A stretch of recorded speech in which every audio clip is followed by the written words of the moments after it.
Bom dia, meus queridos. Hoje nós estamos com a nossa sexta lição, que tem por título Quando você diz sim e seus pais dizem não.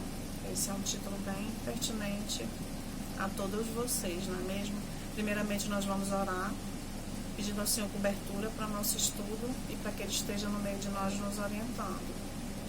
Senhor, meu Pai amado, nós te agradecemos por mais um dia, Senhor, que estamos aqui estudando da Tua Palavra, meu Pai. Obrigada por ter nos sustentado, nos mantidos unidos e cuidado de nós, das nossas famílias e da nossa saúde, meu Deus. Estenda a Tua bênção, Senhor, por todo mundo e que nós possamos, Senhor, continuar assim, salvos, embaixo da Tua proteção e amparados por Ti em Cristo Jesus. Amém. Bom, meus queridos, então, o texto bíblico que ampara a nossa lição de hoje, ele está contido em Efésios, no seu capítulo 5, do seu versículo 22 ao 33, e no capítulo 6, do versículo 1 a 4. A primeira parte vamos falar a respeito dos desejos e anseios de vocês em relação à constituição da família, e na segunda parte a respeito dessa relação de vocês com os pais e quando vocês escolhem, né, quando vocês escolherão seu cônjuge, ou namorado, ou noivo ou noiva. E esse texto ele é muito atual, ele sempre é muito atual, porque essas relações, elas perduram sempre na vida da família cristã. Vou ler o primeiro aqui, textinho que nós temos como texto base, que diz assim: ninguém é igual, mesmo que tenha nascido na mesma religião, época e cultura. Quanto mais quando as pessoas nascem em épocas e culturas diferentes. Ainda mais quando nascem em religiões diferentes também. É o que acontece com os pais e filhos. Tantos e tantas diferenças reunidas debaixo do mesmo teto. Não é legal quando os pais discordam do namoro dos filhos ou quando não aceitam a pessoa amada destes. Entretanto, embora seja natural que haja divergência, que pelo menos os filhos considerem os motivos dos pais. Afinal, como os pais vieram ao mundo primeiro, entendem que devem poupar seus filhos queridos de possíveis sofrimentos que a vida a dois pode trazer. Então, esse é nosso texto base, e nós temos duas palavras-chave. A primeira é vida a dois é coisa séria, e a segunda é ouça mais. Vou ler agora nossos textos bíblicos, né, fazer uma leitura. Primeiro do capítulo 5 de Efésios. Então, o título desse capítulo é Os Deveres Domésticos, né? Vós, mulheres, sujeitai-vos ao vosso marido como ao Senhor, porque o marido é a cabeça da mulher, como também Cristo é a cabeça da igreja, sendo ele próprio o salvador do corpo. De sorte que, assim como a igreja está sujeita a Cristo, assim também as mulheres sejam em tudo sujeitas a seu marido. Vós, maridos, amai vossa mulher, como também Cristo amou a igreja e a si mesmo se entregou a ela, para a santificar, purificando-a com a lavagem da água pela palavra, para apresentar a si mesmo igreja gloriosa, sem mácula, nem ruga, nem coisa semelhante, mas santa e irrepreensível. Assim devem os maridos amar a sua própria mulher como a seu próprio corpo. Quem ama a sua mulher, ama a si mesmo. E ele finaliza aqui dizendo: assim também vós, cada um em particular, ame a sua própria mulher como a si mesmo, e a mulher reverencie o marido. Esse capítulo ele fala a respeito de como deve ser a vida de um casal, de acordo com o texto bíblico, de acordo com a palavra do Senhor, para que essa vida conjugal perdure e dê certo, gere bons frutos e forme uma família. E aqui no nosso primeiro texto, com a palavra-chave, que diz assim: vida a dois é coisa séria, não é? Quando uma moça cristã começa a namorar um rapaz, ela considera o respeito à liderança do seu marido como uma possibilidade, de acordo com o que está em Efésios? Será que essa moça compreende que a esposa que respeita a liderança do seu marido faz por entender que estão fazendo isso em obediência ao Senhor? Ela compreende que a esposa que atende ao marido o faz compreender que cabe ao homem o papel da liderança ao lar? A moça que está namorando já aprendeu que o seu futuro relacionamento conjugal deverá ser semelhante ao de Cristo com a igreja? E o rapaz cristão apaixonado está se preparando para ser o marido que ama, sacrificialmente a sua esposa, né? Este rapaz tem como exemplo o amor de Cristo pela igreja e está disposto a viver a vida a dois, comparando o seu amor por sua esposa a seu amor por si mesmo. Então, esse texto bíblico de Efésios 5 aqui, ele vai falar a respeito de como deve ser a conduta desse casal.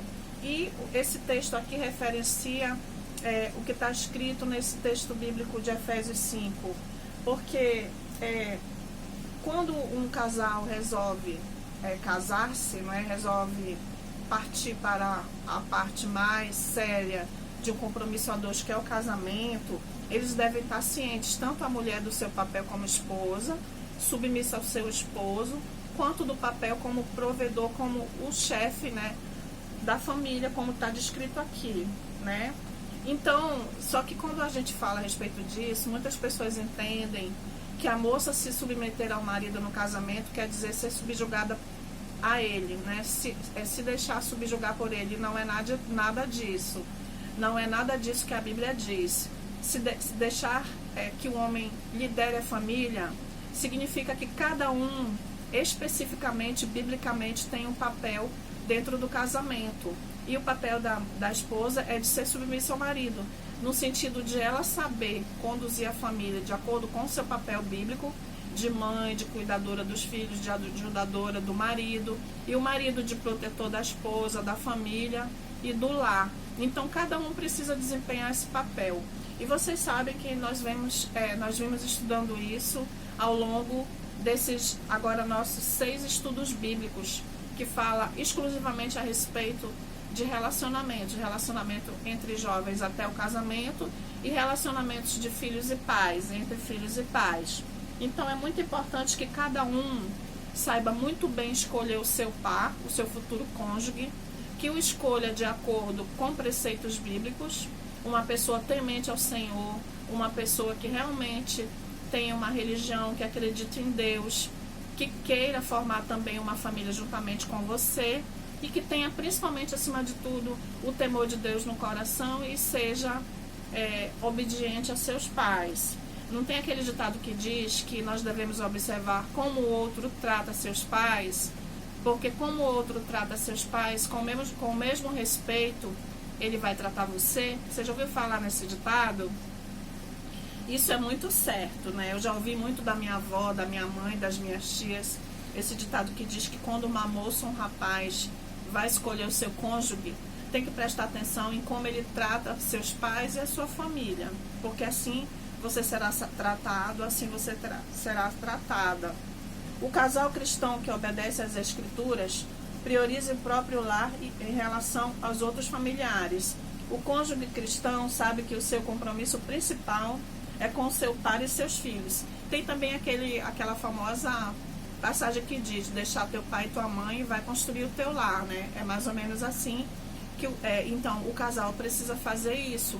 A partir do momento que a moça deixa sua casa e o rapaz deixa sua casa para casarem, se contraírem matrimônio, e a sua família, eles precisam entender que a sua principal prioridade é a sua família, seu esposo, sua esposa e os seus filhos. A sua prioridade não é outras pessoas da sua família, nem seu pai, nem sua mãe, nem seus irmãos. A sua prioridade é o seu esposo, a sua esposa e os seus filhos. É claro que não é por isso que nós vamos deixar de cuidar, de dar atenção, carinho, amor para os nossos pais, nossos familiares, mas a nossa prioridade, o nosso dever principal é com a nossa família formada, certo? Tem uma outra parte que também está em Efésios 6, no seu capítulo 6, que diz assim: ouça mais. Segundo Efésios, no seu capítulo 6, de 1 a 4, que eu vou dar uma lidinha que é bem pequena, eu vou ler para vocês, né? Vós, filhos, sede obedientes a vossos pais no Senhor, porque isto é justo. Honra teu pai e a tua mãe, que é o primeiro mandamento com promessa, para que te vá bem e vivas muito tempo sobre a terra. E vós, pais, não provoqueis a ira a vossos filhos, mas criai-o na doutrina e admoestação do Senhor. Muito bem. Então, segundo Efésios, os filhos precisam obedecer aos pais, porque devem a sua existência a eles, os quais têm mais experiência e sabem mais da vida, pois vieram primeiro. Isto, obedecer àquele que tem competência para mandar é justo. Então, o que é que esse trecho aqui, que tem por palavra-chave ouça mais, quer dizer? É que o filho ou a filha, ao conhecer o seu futuro cônjuge, deva ouvir a opinião dos pais. Por quê? Porque os pais têm mais experiência, têm mais vivência, não é? E eles vão saber aconselhar muito bem você a respeito do par que você escolheu para contrair matrimônio.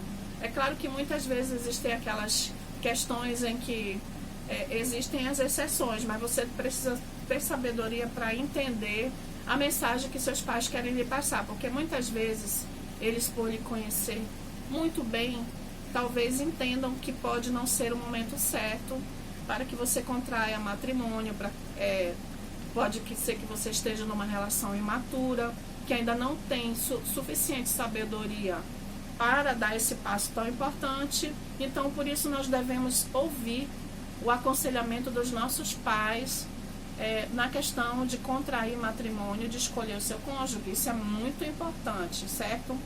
Então, nem sempre os pais estão certos. No entanto, vale destacar que não custa nada considerar os seus conselhos e as suas intenções, não é mesmo? Então, você deve ponderar e analisar o conselho dos seus pais quando você for apresentar a eles o seu futuro cônjuge.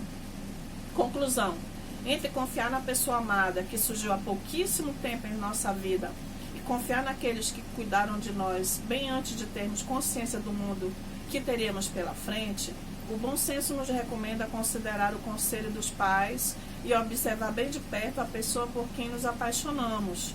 Com o tempo, podemos perceber falhas na percepção dos nossos pais e convencê-los disso ou dar plena razão a eles, por terem visto antecipadamente que estávamos a caminho do caos. Então, quando você se apaixona, meu jovem, minha jovem, quando você conhece alguém, muitas vezes você se deixa levar pelo primeiro impulso do amor.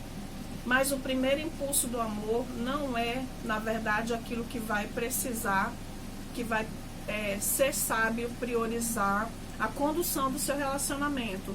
Porque você deve conduzir o seu relacionamento de modo tal a observar muito bem o outro. Porque caso você queira contrair matrimônio, você tem que entender que o casamento vai ser para toda a vida. Então você precisa analisar muito bem a pessoa com quem você vai querer passar toda a sua vida, o resto da sua vida.